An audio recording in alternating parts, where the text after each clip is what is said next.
Hello, humans! We studied your planet and learned one thing. Channels grow when you subscribe. So please subscribe to Sci-Fi Zone. The universe thanks you. So here's the thing about the Galactic Council. These are the folks who've been running the known universe for about 12,000 years. They've seen empires rise and fall. They've witnessed stars go supernova. They've mediated exactly 473 interstellar wars. And in all that time, across all those countless species and conflicts and cosmic disasters, there is exactly one thing that has never, ever been solved. The Scarran problem. Now, if you're not familiar with the Scarran, congratulations on being blissfully ignorant. Imagine if someone took a wolf, crossed it with a bear, added some scorpion DNA for fun, and then gave the whole thing anger management issues and a taste for anything with a pulse. They hunt in packs of exactly 50. Not 49, not 51, 50. It's like some kind of cosmic joke written into their biology. And they've never been tamed. Not once. Not by anyone. The Telvari tried using telepathy. Lost 300 civilians before they gave up. The Grexians built containment fields using technology that could hold a collapsing star. The Scarran ate through them in 45 minutes. The Krell, who are basically 8-foot-tall murder bears themselves, took one look at a Scarran pack and said, quote, "Yeah, that's a hard pass from us." So when Ambassador Krovik received the emergency alert that a Scarran pack had been detected on human colony world designation Haven 7, he did what any reasonable member of the Galactic Council would do. He started drafting the memorial service announcement. The council chambers erupted into chaos. Delegates were already calculating evacuation routes. The Ythrian representative was crying. Again. That guy cried at everything. But still, the general consensus was that Haven 7 had maybe 6 hours before it became a mass grave. Then Krovik's communicator pinged. It was a message from Haven 7. A formal diplomatic request, submitted through proper channels, with all the correct forms filled out. The subject line read, "Requesting updated regulations on pet food standards for large carnivorous species." Krovik stared at his screen. Then he stared at it some more. Then he showed it to his assistant, a very efficient Blorptian named Gerald, just to make sure he wasn't having a stroke. "Is this," Krovik said slowly, "is this a joke?" Gerald's translucent form rippled with confusion. "Sir, it appears to be a legitimate request from a Phyllis Henderson, resident of Haven 7. She's filled out Form 7-33A. That's the one for exotic pet ownership applications. She thinks they're pets." "It would appear so, sir." Krovik pulled up the live satellite feed of Haven 7, fully expecting to see burning buildings and the kind of carnage that gives you nightmares for decades. Instead, he saw a modest colonial settlement, intact buildings, people walking around, and in the central square, 50 Scarran sitting in neat rows while a small human woman appeared to be lecturing them about something. "Get me a ship," Krovik said. "Now." "Sir, are you sure that's—" "Gerald, that woman is either the bravest human alive or she's completely insane. Either way, I need to see this with my own eyes before I believe it." The thing was, Krovik had been a diplomat for 60 years. He'd seen a lot of weird things. He'd mediated peace treaties between species who communicated through interpretive dance. He'd negotiated trade agreements with sentient gas clouds. He'd once spent 3 weeks trapped in an elevator with a Throxian warlord who wouldn't stop talking about his feelings. But nothing, absolutely nothing, had prepared him for what he was about to witness on Haven 7. As his ship approached the planet, he reviewed the file on Phyllis Henderson. Human female, age 72, retired teacher. Hobbies included gardening, baking, and apparently, adopting apex predators that had terrorized the galaxy for millennia. Her previous pet ownership record included 2 cats, 1 dog, and a bird that the reports said had significant attitude problems. That was it. That was her entire qualification for handling the most dangerous pack hunters in known space. Krovik felt a headache coming on. Humans had only joined the Galactic Council 15 years ago, and they'd already caused more confusion than species that had been members for centuries. They'd somehow befriended the notoriously hostile Kryn. They'd turned first contact with the warlike Dravesh into a barbecue competition that ended with a peace treaty and 3 new sauce recipes. And now this. His second-in-command, a logical Viridian named Commander Tesh, appeared on his view screen. "Sir, I feel obligated to remind you that approaching an active Scarran pack is generally considered suicide." "Noted, Commander. Prepare a security team anyway." "Sir, with respect, a security team won't help if—" "Commander Tesh, there is a 72-year-old human woman down there who has apparently done what the entire Galactic Council couldn't do in 12,000 years. I'm going to find out how." And if she somehow managed to survive this long, I think I'll be fine for a brief visit. Famous last words, really. But as Krovik's ship entered Haven 7's atmosphere, heading toward what should have been certain doom, all he could think about was that subject line. Pet food regulations, the galaxy's most feared predators, and one human grandmother who'd apparently filed the paperwork. Krovik's ship landed in what used to be Haven 7's primary spaceport, and was now, apparently, someone's extended backyard. There were flower beds. Actual flower beds, with little decorative stones arranged in patterns. And a garden gnome. On a planet that had been invaded by Scarran 72 hours ago. Commander Tesh, Krovik said into his communicator. I'm going to need you to confirm what I'm seeing here. Sir, sensors indicate 50 Scarran life signs in the immediate vicinity, also detecting one human life sign and what appears to be a substantial amount of baked goods. Baked goods? Yes, sir. Thermal imaging suggests cookies. Possibly oatmeal raisin. Krovik stepped off the ship, his security team fanning out behind him with weapons ready. The team consisted of 3 Kryn warriors, each 7 feet tall and built like a tank. They looked nervous. That was never a good sign. The property before them was quintessentially human suburban. A modest 2-story house painted a cheerful yellow. A white picket fence that looked like it had been installed recently. Very recently. Like, probably within the last 2 days recently. And in the backyard, visible through the open gate, were the Scarran, all 50 of them, wearing sweaters, hand-knitted sweaters. Krovik blinked. Then he blinked again. Commander Tesh, are you seeing this? Sir, I've checked the sensors 3 times. The Scarran appear to be wearing textile garments. Analysis suggests wool blend. Various colors and patterns. One of the Kryn warriors made a sound that Krovik had never heard before. It might have been a whimper. That's when she appeared. Phyllis Henderson stood maybe 5'3" in her sensible shoes.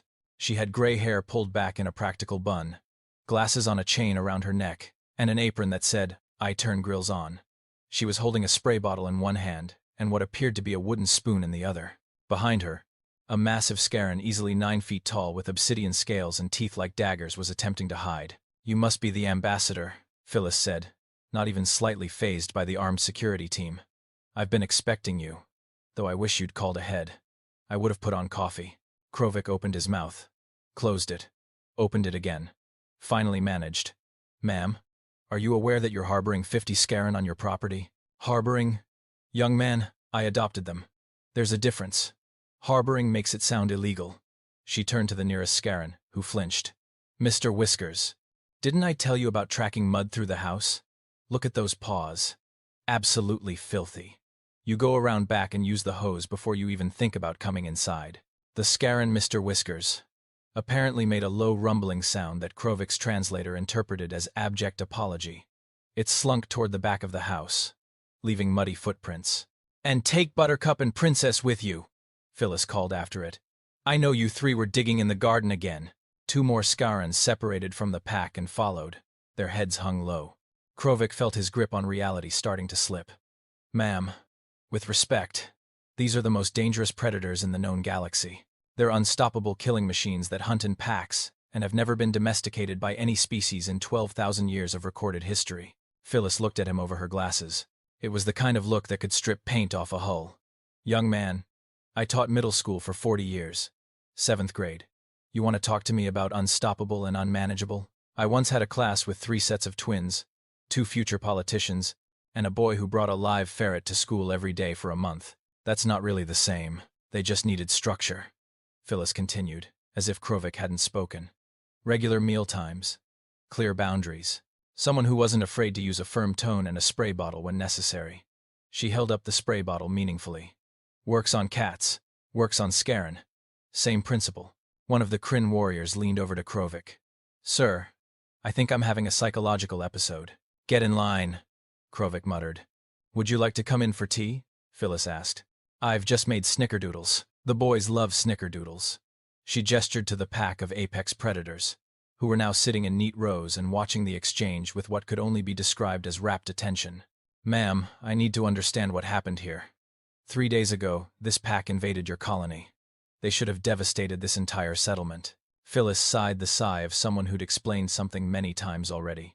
They showed up on Tuesday, made a lot of noise, broke my fence.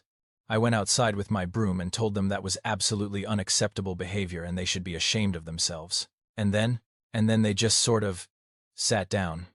I think they were confused. Poor things looked half-starved, honestly. I made them sandwiches. You made them sandwiches. Turkey and Swiss. They seemed to like it. Although in hindsight, I should have gone with roast beef. Live and learn. She adjusted her glasses. After lunch, I explained the house rules. No hunting the neighbors.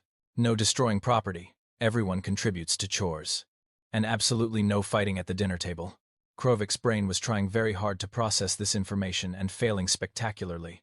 You gave them chores. Of course I gave them chores.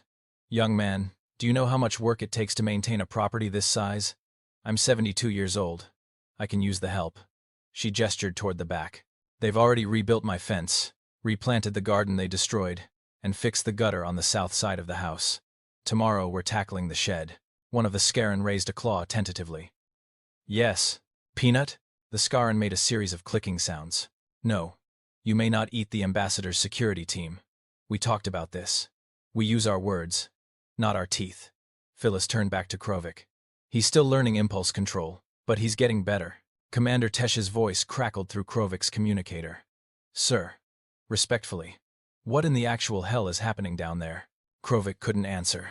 He was too busy watching Phyllis Henderson pull a cookie from her apron pocket and hand it to Peanut, who accepted it with surprising gentleness and made a sound that the translator helpfully labeled as grateful chirping.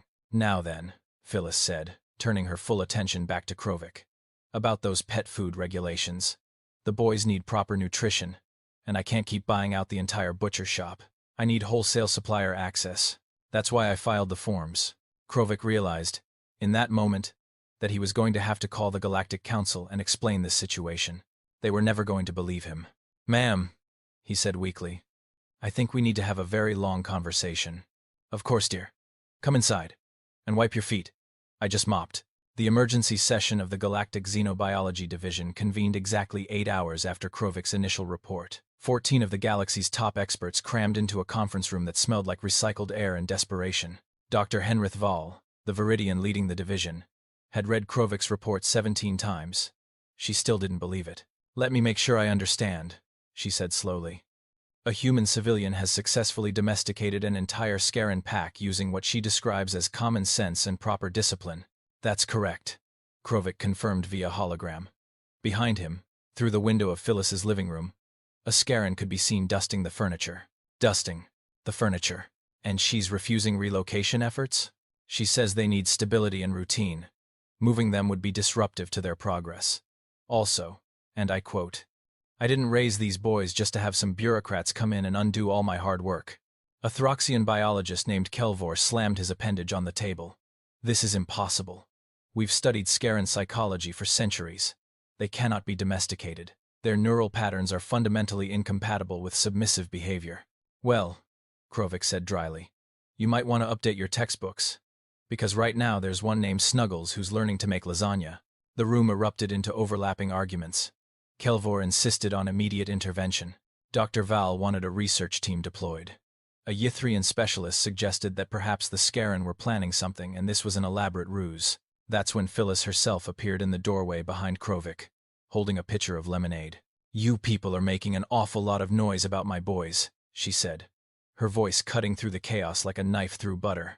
And not one of you has asked them what they want. The room went silent. Ma'am, Dr. Val said carefully.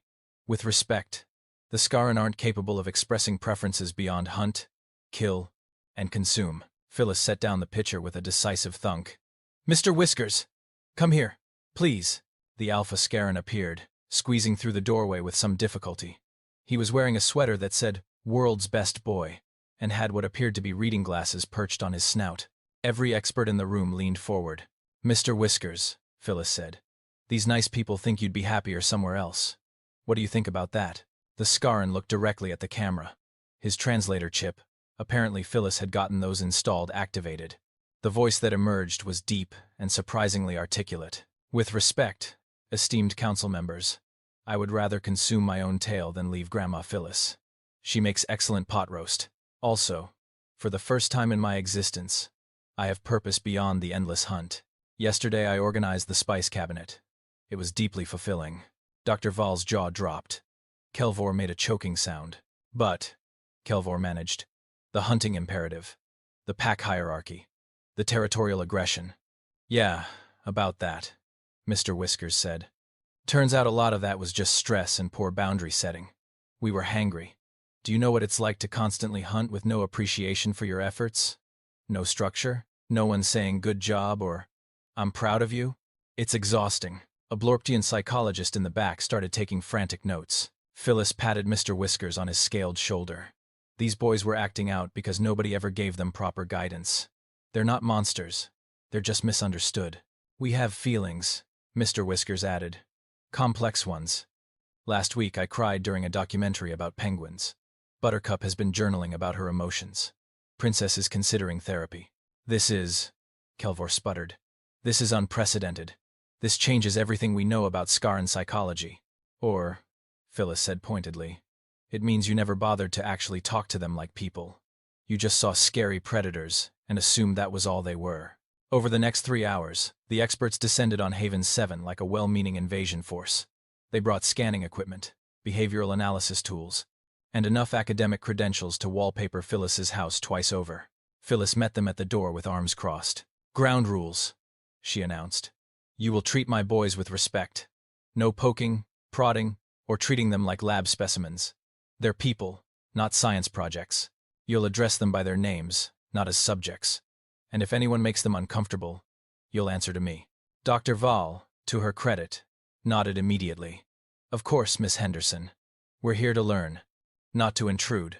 What they learned over the next several days fundamentally rewrote xenobiology textbooks across 12 sectors. The Scaran had a complex social structure that thrived on clearly defined roles and positive reinforcement. They responded exceptionally well to routine and structure. They had been, essentially, an entire species crying out for someone to just tell them what to do, and then appreciate them for doing it. Phyllis had implemented what she called her system. Each Scaran had assigned chores. There was a chore chart on the refrigerator, color-coded and laminated. Everyone did their part. Mr. Whiskers handled meal planning. Buttercup managed the garden. Princess was in charge of home maintenance. Peanut ran the recycling program. There were house rules posted in every room. No hunting on the property. No fighting indoors.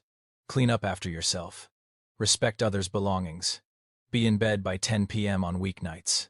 There was a timeout corner for infractions. Krovik witnessed its effectiveness firsthand when a Scaran named Chompers got mouthy about dinner and spent 15 minutes facing the wall, muttering apologies. And perhaps most remarkably, there was unconditional love. Phyllis genuinely cared about each of her 50 adopted predators. She knew their preferences, their fears, their dreams. She celebrated their victories and supported them through their struggles. It's not complicated, Phyllis explained to the assembled experts over coffee and homemade cinnamon rolls. Every creature, no matter how scary they look, just wants to belong somewhere. They want to matter. They want someone to notice when they do something good. These boys spent their whole lives being told they were monsters. So they acted like monsters. I told them they were good boys who just needed guidance. And look at them now. Through the window, the pack was visible doing various activities. Some tended the garden.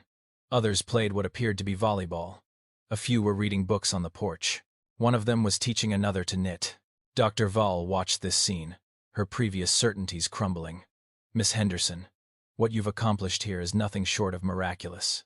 The Galactic Council will want to study this, to implement your methods with other Scaran packs. Phyllis sipped her coffee. You can study all you want, but I'll tell you right now, it won't work if you treat it like a formula. You can't fake caring about someone.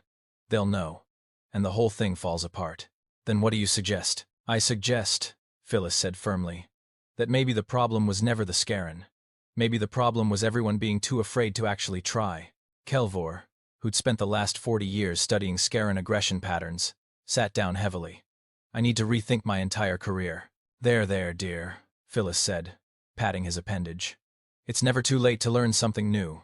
Would you like another cinnamon roll? That evening, as the experts packed up their equipment and prepared lengthy reports that would fundamentally alter the galaxy's understanding of apex predator psychology, Krovik found Phyllis on her back porch. She was surrounded by Scaran, all of them watching the sunset. You know, Krovik said, sitting down beside her, you've solved a problem that's plagued the galaxy for millennia. Phyllis smiled. I just treated them like family. That's all. It's more than that. You saw people where everyone else saw monsters.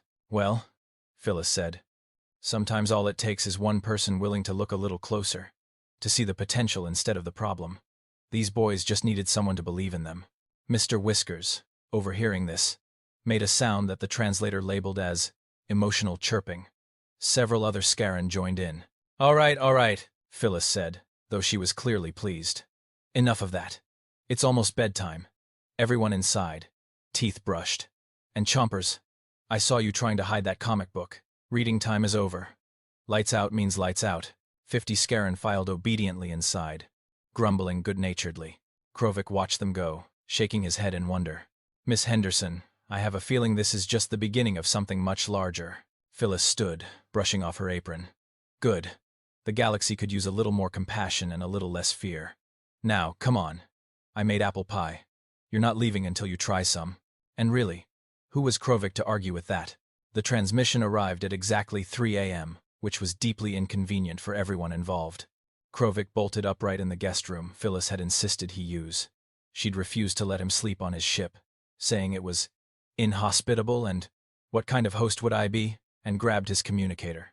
Commander Tesh's voice was tight with barely controlled panic. Sir, we have a situation. A massive Scaran vessel just entered the system.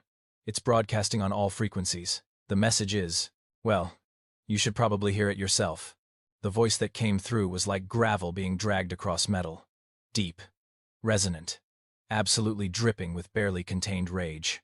I am Emperor Thrakor, Supreme Alpha of the Scaran homeworld, Master of the Crimson Hunts, Breaker of civilizations. I have come for my subjects who have been corrupted by your soft world. Release them immediately, or I will reduce your pathetic colony to ash and bone. Krovik looked at the communicator, then at the ceiling, then back at the communicator. Commander Tesh, on a scale of 1 to 10, how bad is this? Sir, he's 15 feet tall according to our scans. His ship is broadcasting pheromone signatures that are making our Kryn security team physically ill.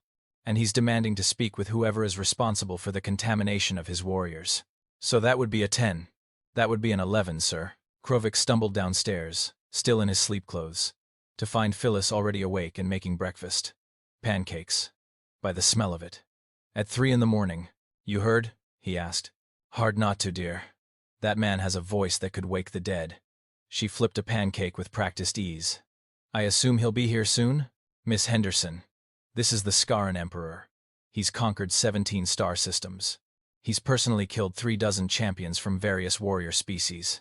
He's not going to be reasoned with. Phyllis set down her spatula and fixed Krovik with that look again. Young man, I've dealt with angry parents demanding to know why their precious angel got detention. I think I can handle one overdramatic lizard with authority issues. This is completely different. Set the table, please. We'll need extra plates. The Emperor's ship landed in the same field where Krovik had arrived days earlier. The impact cracked the ground. The exit ramp descended with a hiss of hydraulics that sounded like a threat all by itself. Emperor Thrakor emerged. And even Krovik, who'd seen some truly impressive beings in his career, had to admit the creature was magnificent in a terrifying sort of way. 15 feet of scaled muscle and barely restrained violence. His eyes glowed like molten gold. His claws could probably tear through starship hull plating. He wore armor that looked like it had been forged from the bones of his enemies. Behind him, a dozen elite warriors fanned out, each nearly as impressive as their emperor. The 50 Scaran of Phyllis's pack, all wearing their various sweaters and looking considerably less intimidating, stood in the front yard. They looked nervous. Mr. Whiskers was literally hiding behind a rose bush. Thrakor surveyed the scene with obvious disgust. This is what has become of pack designation Obsidian 7. Warriors reduced to 2. He gestured at the hand-knitted sweaters. What even is this? That's cashmere blend, Phyllis said, walking out her front door with a wooden spoon in one hand and a plate of pancakes in the other. It's machine washable and very durable.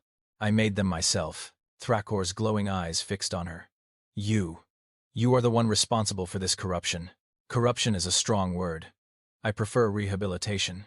Would you like some pancakes? The Emperor stared. His warriors stared. Even his ship seemed to stare, if that was possible. You dare offer me food? I am Emperor Thrakor. I have feasted on the hearts of my enemies.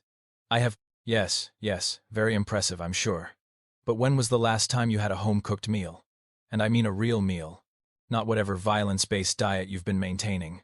Phyllis walked right up to him, completely unafraid, and held out the plate. Blueberry pancakes, with real maple syrup.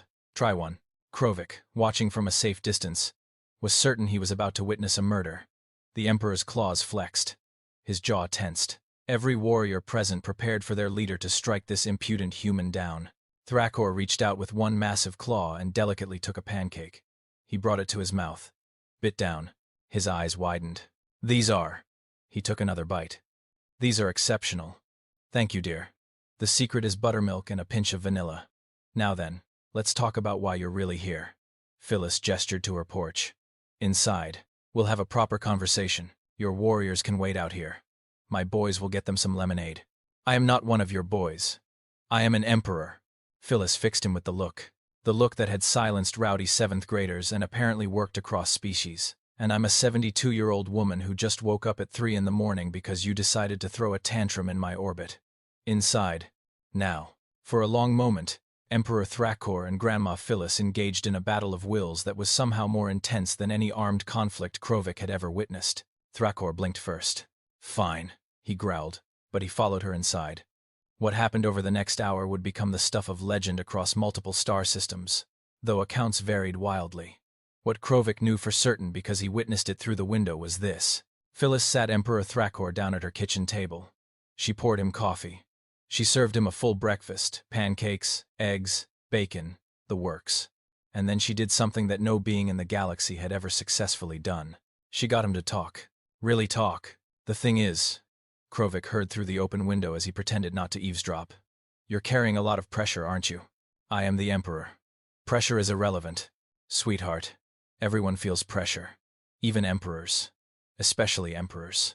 Tell me, when was the last time someone asked you how you were doing? And I mean really asked. Not just status reports on conquests. Silence. That's what I thought. You've been leading for how long? 17 cycles. 17 years of constant vigilance. Constant strength. Never showing weakness. Never admitting doubt. That's exhausting, isn't it? More silence. Then, quietly. Yes. And these warriors pack Obsidian 7. You sent them here, didn't you? Not as an invasion. As a test. Thrakor's massive form seemed to shrink slightly. I sent them to scout. To prove themselves. When they did not return. When I heard they had been domesticated. I thought they had failed. Or maybe they found something you've been looking for too. A place where they didn't have to be warriors every single moment. Where they could just exist. But I am Emperor. I cannot simply exist. I must lead. Must conquer. Must maintain the hierarchy. Says who? Says Thrakor paused. Says tradition. Says the way things have always been. Well, Phyllis said. And Krovik could hear the smile in her voice. Maybe it's time for a new tradition. One where being strong means knowing when to ask for help.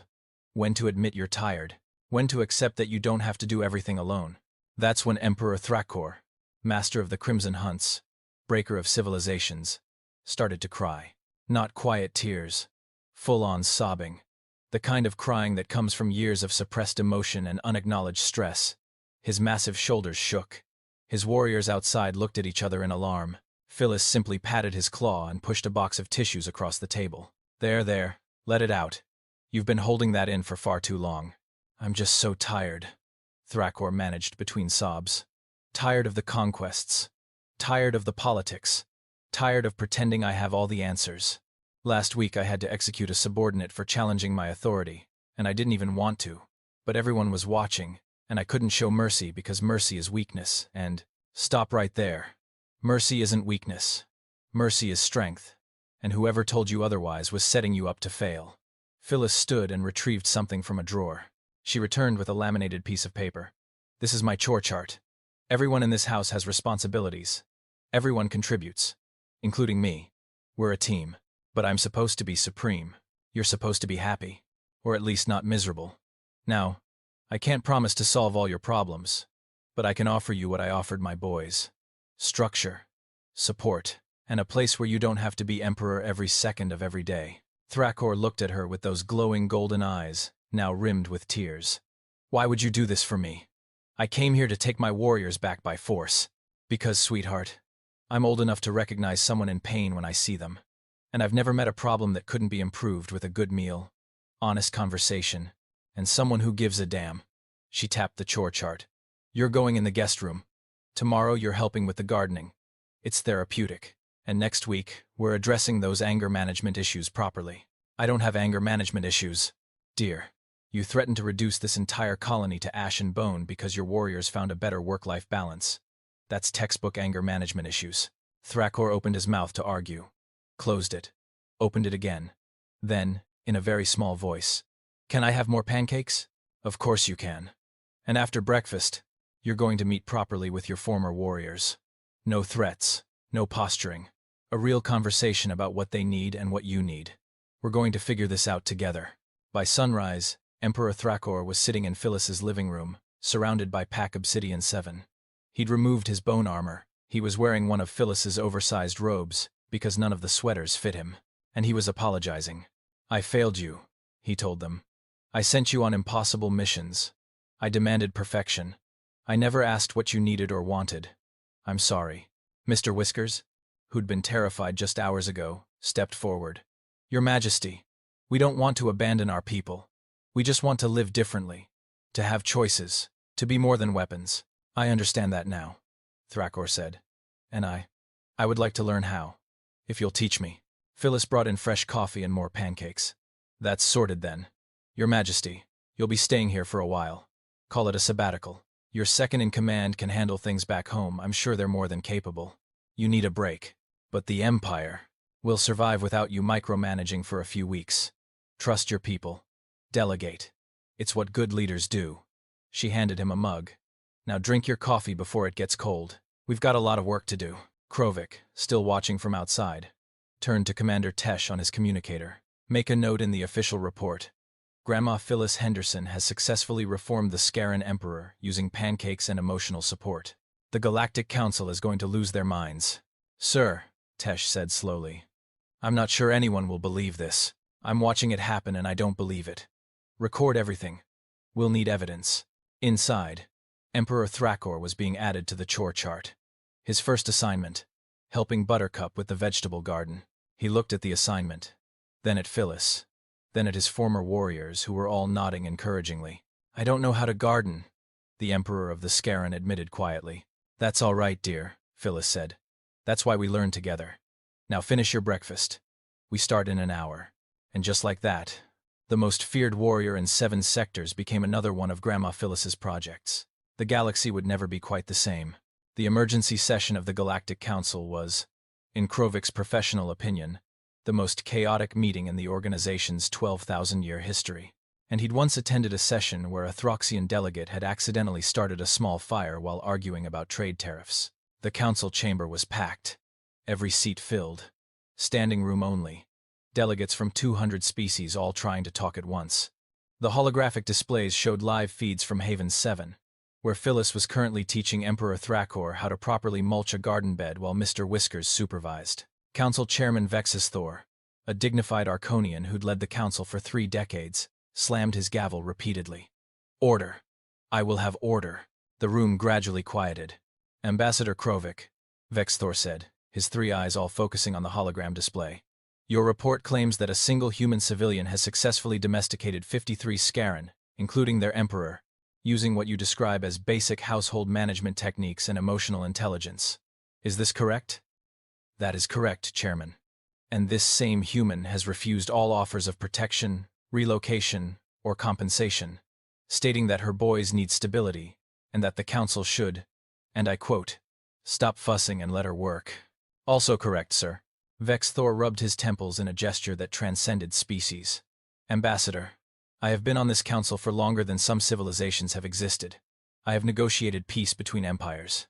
I have witnessed first contact with 17 species. And in all that time, I have never encountered anything quite this absurd. Sir, with respect, I lived it and I still don't quite believe it." A Ythrian delegate stood, her translucent form shimmering with agitation. "This is dangerous precedent. We cannot allow civilian intervention in xenobiological crisis situations. What if she had failed? What if—" "But she didn't fail," interrupted Dr. Val, who'd been given a seat as the lead xenobiological expert. "That's the point. She succeeded where we have failed for millennia. And not through force or technology or elaborate containment protocols. Through basic compassion and understanding. That's not science, Kelvor protested. He'd been protesting for the last 40 minutes. We can't build policy around feelings and homemade cookies. And yet, Phyllis's voice cut through the chamber as she appeared on the main display, still wearing her gardening apron and looking thoroughly unimpressed. Here we are. My boys are thriving. The Emperor hasn't threatened to conquer anyone in 6 days. And your so-called scientific approaches have accomplished exactly nothing for 12,000 years. So maybe, just maybe, the problem wasn't the Scaran. It was your approach. The chamber went silent. You could have heard a pin drop. Miss Henderson, Vex Thor said carefully, while we appreciate your success, the Council has concerns about the broader implications. There are dozens of Scaran packs across the galaxy, hundreds of thousands of individuals. We cannot expect every pack to simply find a human grandmother willing to adopt them. No, Phyllis agreed. You can't. But you can stop treating them like mindless monsters and start treating them like people with needs and potential. That's step one. A Kryn delegate, Commander Greth, stood. Miss Henderson, with respect, the Kryn Empire has lost thousands of warriors to Scaran attacks over the centuries. They are dangerous, unpredictable. We cannot simply offer them tea and cookies and hope for the best. You're right, Phyllis said, surprising everyone. You can't, because they'll know you don't mean it. They'll sense the fear, the distrust, the expectation of violence, and they'll give you exactly what you expect. She gestured behind her, where Emperor Thrakor was visible helping Princess repair a section of fence.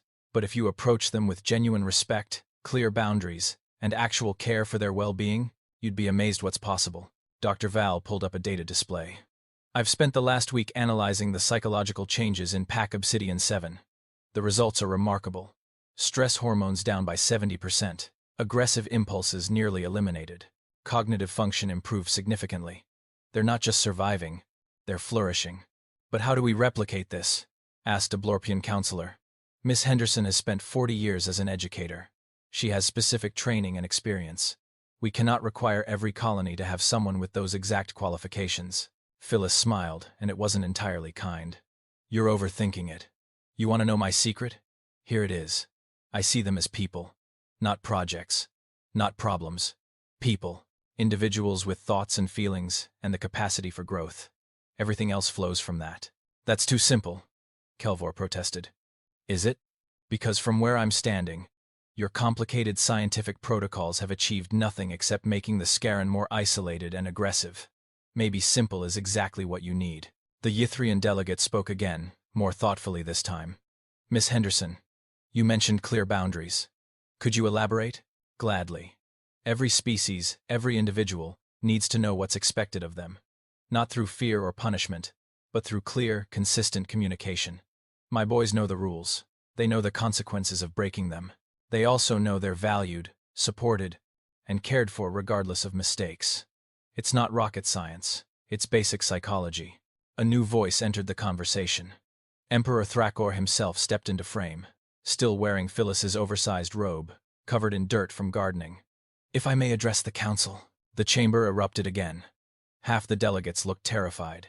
The other half looked fascinated. Your Majesty, Vex Thor said slowly. We were not aware you wished to participate in these proceedings. Phyllis suggested I should speak for myself rather than let others speak for me. Another lesson learned. Thrakor's massive form somehow managed to look humble. I came to Haven 7, expecting to find weakened warriors who had lost their way. Instead, I found individuals who had discovered purpose beyond endless violence, and I realized I was the one who was lost. He paused, collecting his thoughts. For 17 cycles, I have ruled through fear and force. I demanded absolute obedience. I permitted no weakness. And I was miserable. My people were miserable. We were trapped in a cycle of violence because we knew no other way. Because no one ever showed us another way. Your Majesty, Greth said carefully. Are you suggesting the Scaran Empire will abandon its territorial claims? Its military campaigns? I'm suggesting, Thrakor said, that perhaps it's time we asked ourselves what we're actually fighting for. Glory? Survival? Tradition? Or just because it's all we've ever known? He looked directly at the camera. Phyllis asked me a question that no one has ever asked before.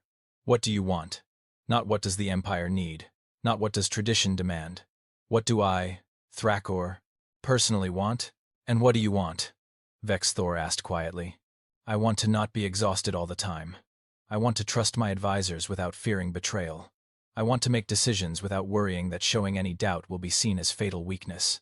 I want— He paused, his voice dropping. I want to spend an afternoon gardening without it being a tactical calculation. I want what these 53 have found here. Peace.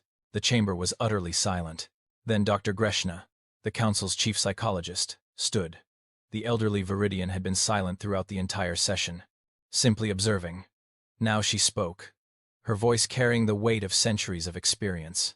Chairman, esteemed colleagues, I believe we are witnessing something extraordinary. Not just the domestication of the Skaran, but a fundamental challenge to how we approach interspecies relations.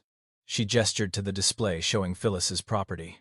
We have treated the Skaran as a problem to be solved through containment, avoidance, or elimination.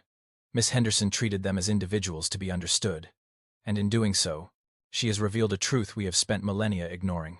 Which is, Vex Thor prompted, that isolation breeds aggression. That treating beings as monsters ensures they will behave as monsters.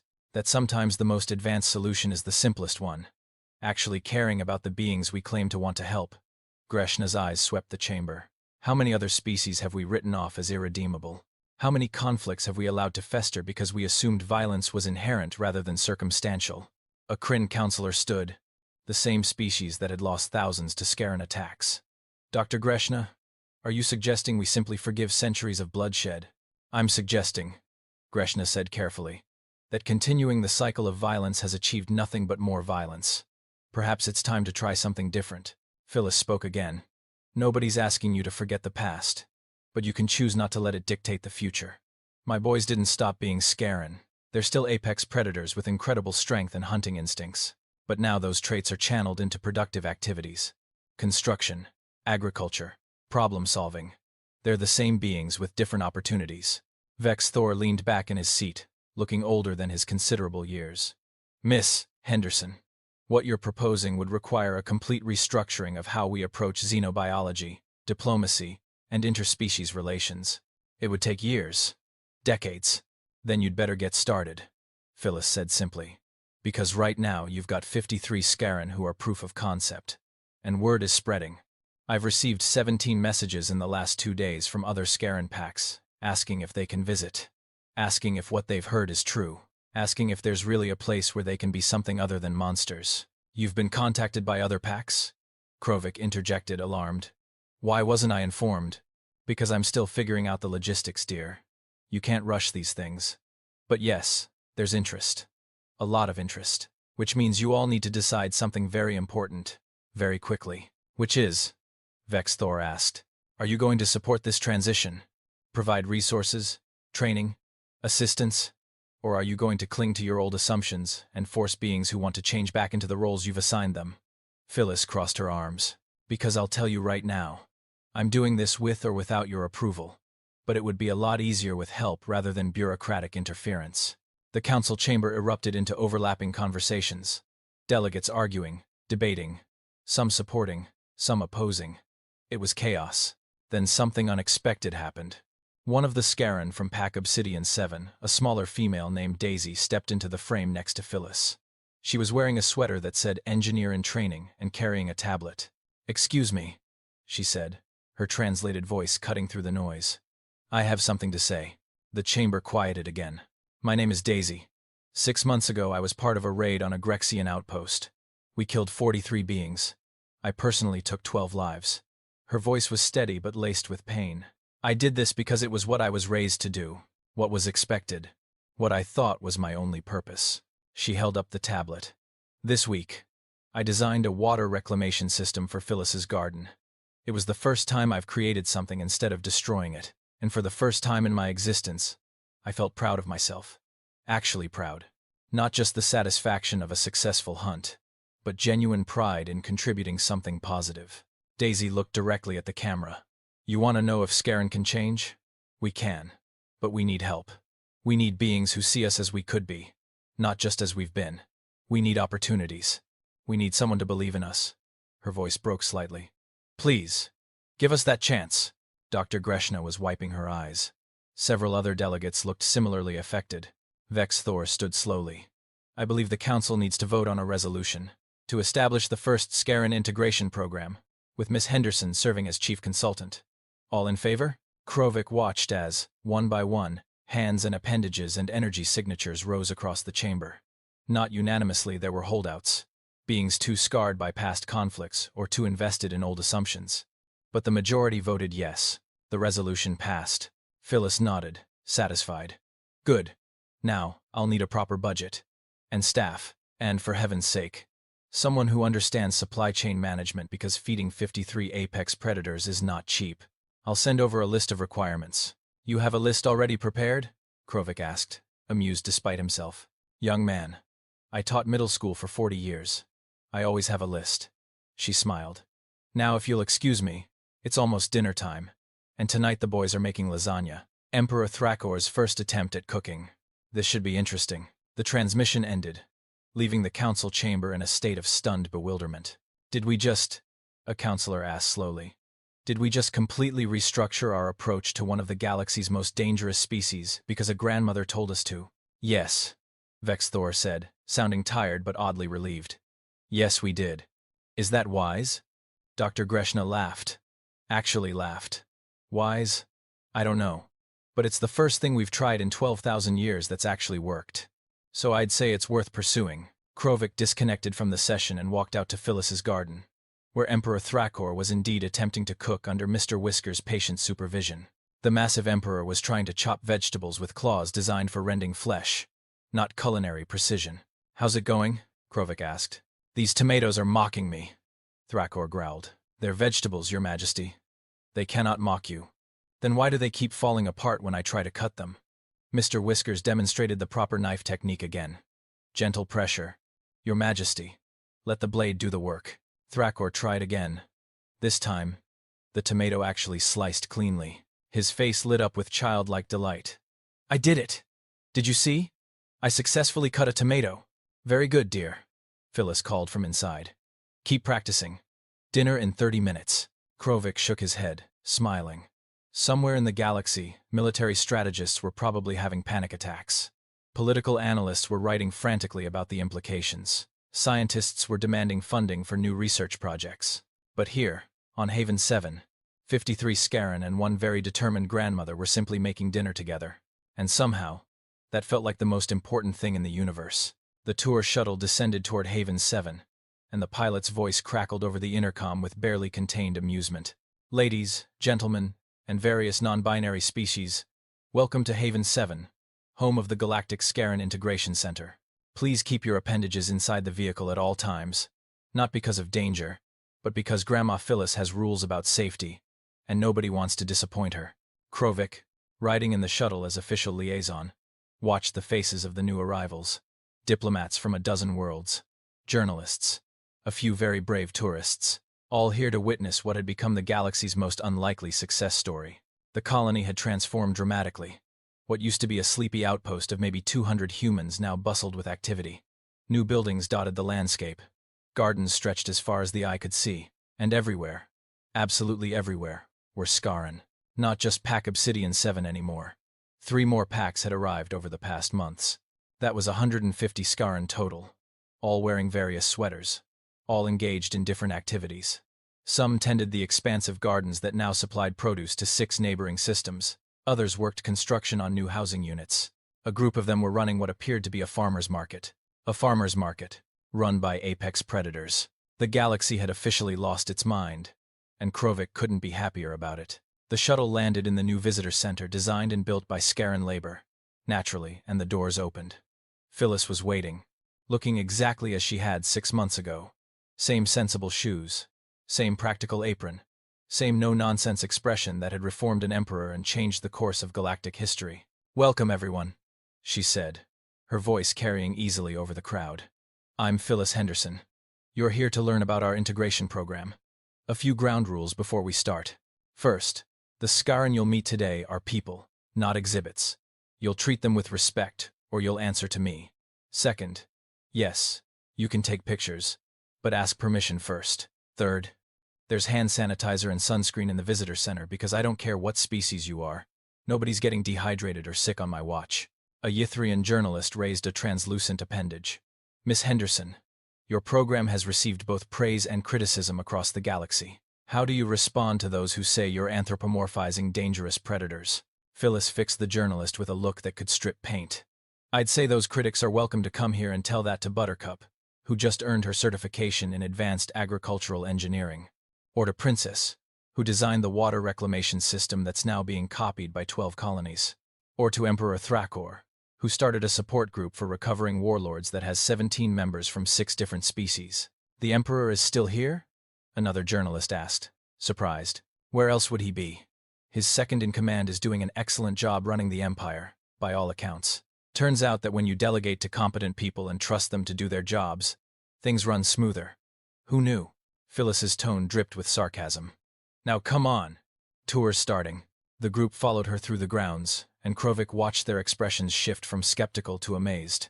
They passed the education center, where young Scaran were learning everything from mathematics to art. They toured the workshops, where Scaran crafted furniture, textiles, and advanced technology with equal skill. They visited the therapy center, where Dr. Greshna, who'd taken a permanent position on Haven 7, was helping Scaran process centuries of trauma and conditioning. But the real moment came when they reached the central plaza. Emperor Thrakor was there, leading what appeared to be a group therapy session. 15 beings sat in a circle. Scaran, Kryn, Throxian, even a couple of humans. All of them were warriors, or former warriors. All of them looked exhausted in the way that came from years of violence and command. The thing about being a leader, Thrakor was saying, his massive form somehow gentle, is that everyone expects you to have all the answers. But the truth is, you don't. You can't. And pretending you do just makes everything worse. A Throxian warlord, easily 10 feet tall with scars covering his armor, spoke quietly. But if we admit weakness, we lose respect. We lose authority. Do you, though? Thrakor asked. Because I admitted I was tired.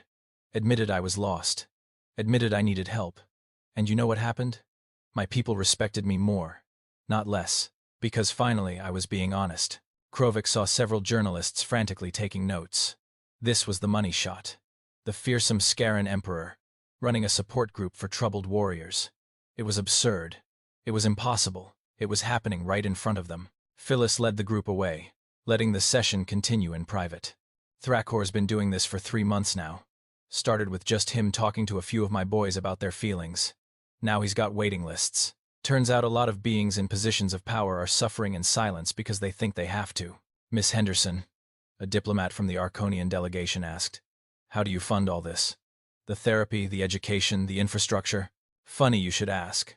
Turns out when you teach apex predators useful skills and give them purpose, they're incredibly productive. The landscaping business alone generates enough revenue to cover basic operations. The produce exports fund the education programs.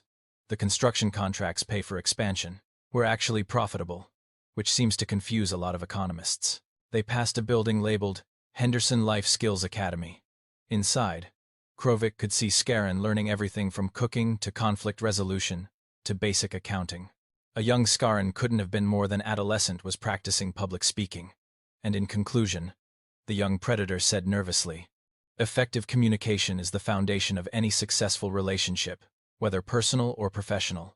Thank you for your attention. Scattered applause from the class. The instructor, a human woman named Janet, beamed with pride. Excellent work, Spark. Much improved from last week. Spark's scales flushed with pleased color. Thank you, Miss Janet. I've been practicing. The tour group moved on, but Krovik saw several delegates whispering to each other, clearly impressed. They ended up back at Phyllis's house, the original house, now surrounded by dozens of other structures but still the heart of the community. The kitchen had been expanded significantly. It needed to be, given that dinner now regularly served upwards of 200 individuals. Mr. Whiskers was overseeing meal prep, directing a team of 20 Scaran with the confidence of a master chef, which, technically, he now was. He'd completed formal culinary training through a correspondence course with the Viridian Culinary Institute. Grandma Phyllis, he called out. The roast is ready. Should I start the vegetables? Yes, dear. And make sure Chompers doesn't oversalt them again. We talked about proper seasoning. On it. A Kryn diplomat approached Krovik, her expression conflicted.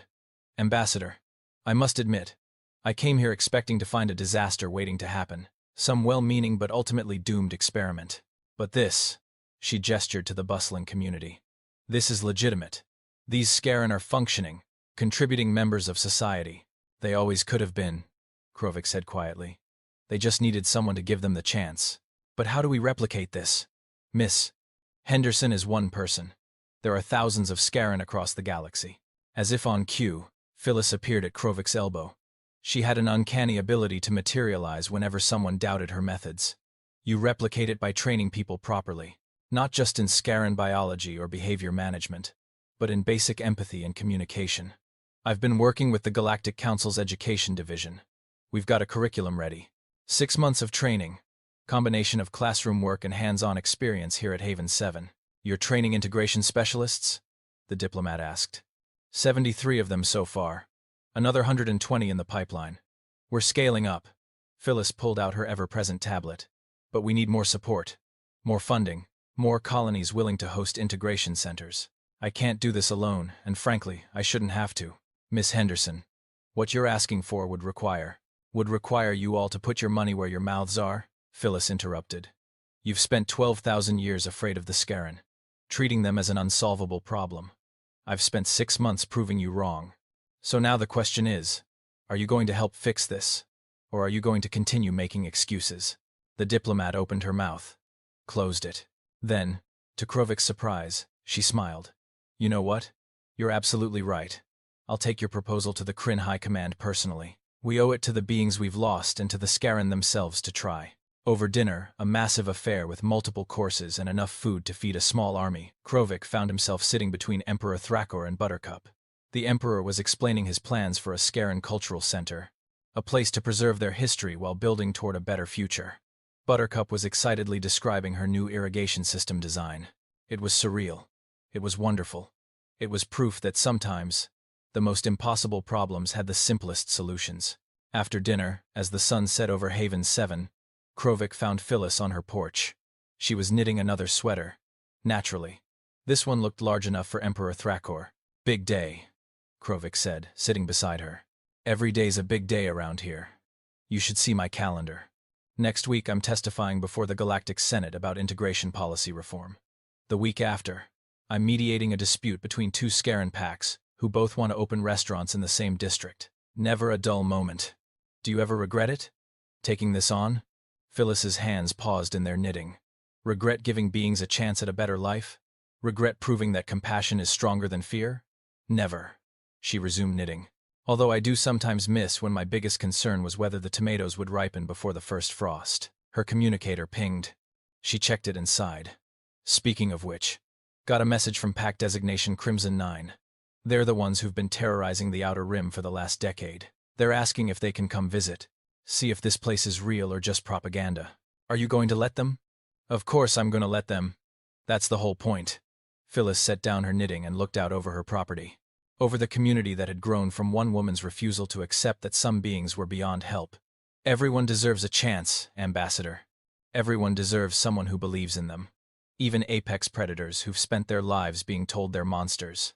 The galaxy's lucky to have you, Miss Henderson. The galaxy's lucky I'm stubborn enough to not take no for an answer. She smiled. Now, are you staying for movie night? The boys voted on a classic film. Something called The Wizard of Oz. Should be interesting to watch with beings who've never experienced Earth culture before. I wouldn't miss it. Later, as Krovik sat in Phyllis's expanded living room surrounded by over 100, Scaran all wearing matching sweaters and watching Dorothy click her heels together, he thought about the report he'd have to file. About how to explain that the greatest diplomatic achievement of the century came down to one grandmother who saw people where everyone else saw problems. His communicator buzzed quietly. A message from Commander Tesh. Sir, preliminary reports from the Integration Specialist Training Program are exceptional. Interest in the program has exceeded projections by 300%. The Galactic Council is calling it the Henderson Protocol. They're discussing making integration training mandatory for all diplomatic corps members. Krovik smiled and sent back a brief reply. Good. About time. On screen, the Wicked Witch melted. The Scaran audience made sympathetic sounds. Emperor Thrakor muttered something about poor conflict resolution strategies. Mr. Whiskers was crying into a tissue. It's just so emotional, the massive predator sobbed. She just wanted to go home. There, Phyllis said, patting his scaled shoulder. Happy ending, remember? She makes it home.